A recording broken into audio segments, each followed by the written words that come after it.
Hello बच्चों, आइए इस प्रश्न को पढ़ते हैं। एक मोटरसाइकिल चालक एक समतल सड़क पर 72 किलोमीटर प्रति घंटा के वेग से चल रहा है। एक स्थान पर जहां पर वह मुड़ता है, सड़क की वक्रता त्रिज्या 20 मीटर है। गुरुत्वीय त्वरण 10 मीटर प्रति सेकंड का वर्ग है। फिसलने से बचने के लिए उसे ऊर्ध्वाधर से थीटा से बड़े कोण पर नहीं झुकना चाहिए। जहां जो थीटा है वो है, पहला ऑप्शन है tan व्युत्क्रम 6, दूसरा ऑप्शन है tan व्युत्क्रम 2, तीसरा ऑप्शन है tan व्युत्क्रम 25.92 और चौथा ऑप्शन है थीटा बराबर tan व्युत्क्रम 4। आइए इस प्रश्न की मुख्य अवधारणा की चर्चा करें। मुख्य अवधारणा, देखिए, मान लीजिए कि कहीं पे एक सड़क है कुछ इस तरीके से, जहां पर मोटरसाइकिल वाला जा रहा है। मान लेते हैं कि उसकी गति जो है वो v है और इस सड़क की जो त्रिज्या है वो मान लीजिए r है।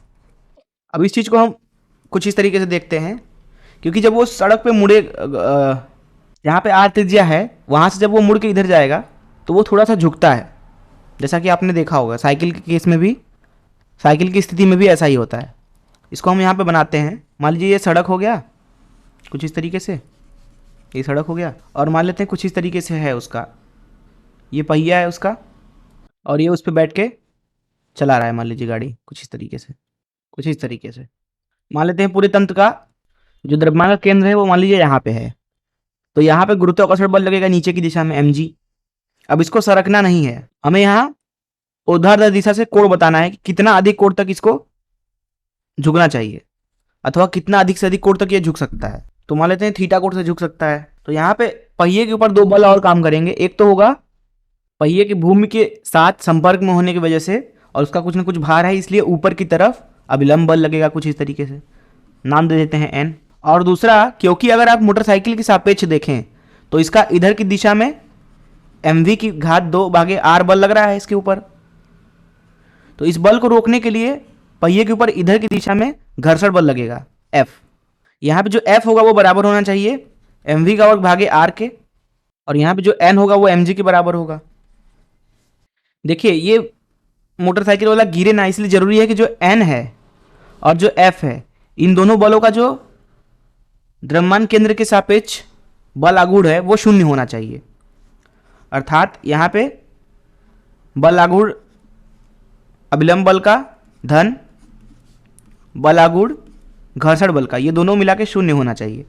अब इसके शून्य होने के लिए जरूरी है कि इन दोनों का जो परिणामी बल है वो दरअसल इस बाइक वाले के, इस मोटरसाइकिल वाले के सेंटर ऑफ मास अर्थात द्रव्यमान केंद्र से गुजरना चाहिए। तो इन दोनों का परिणामी बल कुछ इस तरीके से होना चाहिए। इसका मतलब है कि यहाँ पे स्थिति ऐसी बनेगी, ऊपर है n, इधर है F, और इन दोनों का परिणामी कुछ इस तरीके से है थीटा कोण के साथ। तो ये कुछ इस तरीके से स्थिति बन गई। इसलिए यहाँ पे tan थीटा का मान लिखा जाएगा, tan थीटा बराबर F भागे n, जो कि होगा F का मान है यहाँ पे mv का वर्ग भागे r गुणे n, mg हो जाएगा। ये tan थीटा है, तो यहाँ से आपको tan थीटा मिलेगा, tan थीटा बराबर v का वर्ग भागे rg। अब यहाँ पे इस प्रश्न में हमें v दिया गया है 72 किलोमीटर प्रति घंटा, 72 किलोमीटर प्रति घंटा। r का मान दिया गया है त्रिज्या का 20 मीटर, 20 मीटर। g का मान 10 मीटर प्रति सेकंड का वर्ग। तो यहाँ v को लिखेंगे SI मात्रक में 72 गुणे 10 की घात 3 भागे 60 गुणे 60 मीटर प्रति सेकंड।